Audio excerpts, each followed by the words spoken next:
सभी भक्तों को जय श्री राम। मैं रोहित शास्त्री सिद्धपीठ डंडी स्वामी मंदिर सिविल लाइन लुधियाना पंजाब से।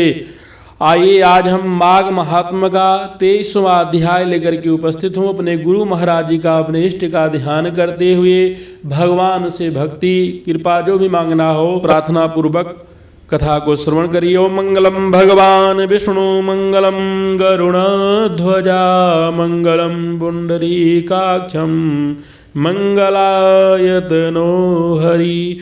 पिछले अध्याय में आप लोगों ने श्रवण किया कि देवदूती भगवान नारायण ने कैसे उसके ऊपर कृपा प्राप्त की और उनको वरदान दे करके अनन्य भक्ति दी। अब हम उसके आगे का वृत्तांत श्रवण करेंगे।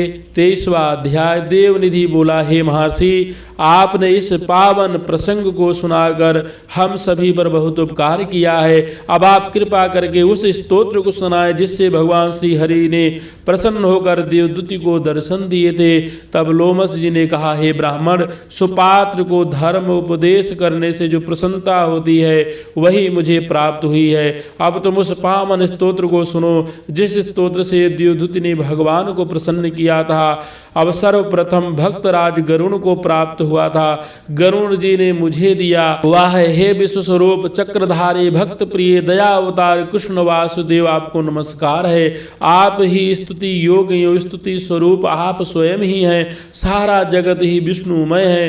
भक्त ही आनंददात्री है। जिनके श्वासों से साग यों सूत्र युक्त वेदों की उत्पत्ति हुई हो, उनकी प्रसन्नता हेतु स्थान पर हम भक्ति ही प्रकट करते हैं। वेद ही जिसे नेति कहते हैं, जो वाणी उनकी अगोचर है, उस प्रभु की स्तुति करना किसी की सामर्थ नहीं। त्रिदेव आप स्वयं है। ब्रह्मा बनकर उत्पन्न करते हो, विष्णु रूप में पालते हो और शिव रूप से संहार करते हो। आप ही पर ब्रह्म हो। हे महायोगी, आपको बारंबार नमस्कार है। आप सदैव ज्योतिमान हैं। आप ही सुख और आनंद को देने वाले हैं। हे प्रभु, आप चराचर के स्वामी हो। आपको कल्पना मात्र से ही सृष्टि उत्पन्न करने वाले हो। समस्त दोष विकार रूप आदि सभी से परे रहने वाले हे देव, आपको कोटि कोटि प्रणाम है। जिनकी इच्छा मात्र से जगत में चेतना रहती है, योगी जिसके सत्य स्वरूप का ज्ञान से ध्यान करते हैं, द्विज श्रेष्ठ जिसे अहम ब्रह्मास्मि कहकर जप करते हैं, वे विष्णु आपको बारंबार प्रणाम है। जो प्रभु माया द्वारा उत्पन्न प्राणी के अहम ममता अज्ञान पाप आदि का नाश करता है, उसे प्रणाम है। जिनके मुख से हर क्षण भगवान ही का नाम निकलता है, वह जो आपके चरणों को ही आश्रय बनाए बैठे हैं, जिनके स्मरण मात्र से ही प्राणी के समस्त बंधन नष्ट होते हैं, उस अनंत प्रभु को नमस्कार है। जिनकी कृपा मात्र से अज्ञानी आत्मा का ज्ञान प्राप्त कर लेते हैं, वासनाओं को त्याग देते हैं, नाम को आधार बना अपना जीवन आराधना में लगा देते हैं, उस प्रभु को नमस्कार है। विष्णु नाम ही शब्दार्थ योग ज्ञानार्थ द्वारा सर्वमय है। वेद से के नारायण ही ब्रह्मांड के पालक हैं। सत्य के आधार पर स्वरूप हे प्रभु, आपको नमस्कार है। जो धर्म रक्षार्थ जड़ चेतन में निवास करता है, जो धर्म रक्षार्थ अवतार धारण करता है, जिसके ज्योति प्राणी मात्र में आत्मा स्वरूप विराजमान है, उन प्रभु को मेरा नमस्कार है। हे सर्वज्ञ, आपने एक होते हुए भी अनेक स्वरूप देव रूपों में प्रकट हुए, कण कण में व्याप्त होते हैं। व्याप्त होते हुए भी प्राणी को माया में भरमा रखा है। स्पष्ट रहने वाले प्रभु को मेरा नमस्कार है। आपने ही जगत की रचना की है। माया में पड़ा प्राणी आपके स्वरूप को नहीं पहचान सकता। चराचर और माया में रहते हुए भी आप सबसे अलग ही रहते हो। उन प्रभु को मेरा प्रणाम है। चारवाक पंच तत्वों से के मिश्रण से उत्पन्न जिस चेतन की उपासना करते हैं, उसे सौगत तर्क द्वारा क्षण भंगुरा बुद्धि कहते हैं। जैन परिमाण स्वरूप मानते हैं। सोंग प्रकृति से अलग पुरुष है। उपनिषद समस्त आधार रहित मानती है। हे दिव्य पुरुष, आपको प्रणाम है। समस्त चराचर के स्वामी मैं आपकी शरण हूँ। अग्नि छवि इंद्र हवन यज्ञ मंत्र क्रिया फल सभी कुछ आप ही आसक्ति नास्तिक है। समस्त जगत के कारण रूप आदि ही मेरे आश्रय हो। आपकी भक्ति में मैं रम चुका हूँ, आपकी शरण में आया। महान तम पापी भी आप से मुक्त हो जाता है आपकी कृपा से।